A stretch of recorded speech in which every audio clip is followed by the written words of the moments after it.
Ito na yung enjoyment natin, vacation dito sa Hong Kong at i-explore natin tong Hong Kong.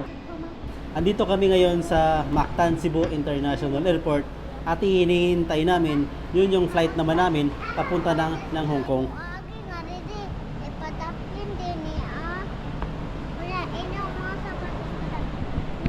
Change gate tayo.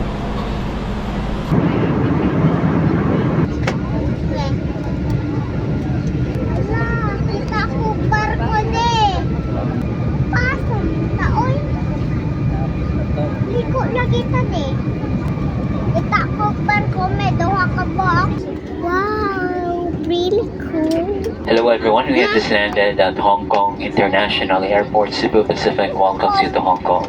Around 6 in the evening. Once again, there's no time difference between the Philippines and Hong Kong. Ground temperature is 29 degrees Celsius.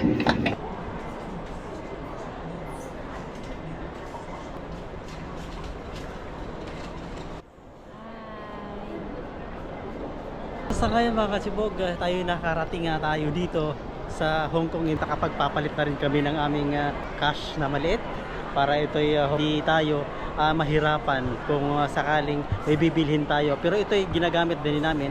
Ito yun yung octopus at nakabili na rin kami. At maglo-load tayo mamaya-maya. 7-Eleven daw pwede. Yung taxi din, ito'y naghihintay na rin. Ito na yung enjoyment natin, vacation dito sa Hong Kong within 1 week lang. So, at i-explore natin tong Hong Kong kung ito ba talaga ay maganda. At pupuntahan natin dito sa tourist spots nila. Ito'y nandito na kami sa taxi at undawin na kami papunta ng hotel. At medyo malayo-layo iyon kasi ito'y tatakbuhin ng taxi.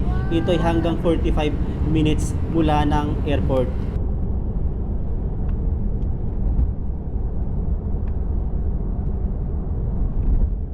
Sa wakas mga kasibog, tayo nakarating sa ating hotel at ito'y 10 o'clock na almost ng gabi.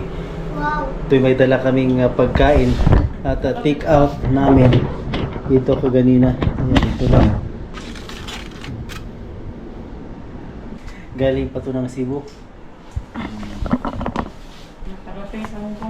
Kasi itong ganda ng aming kwarto dito kasi ito'y nasa 17th floor. At napaganda rin ng tanawin dito.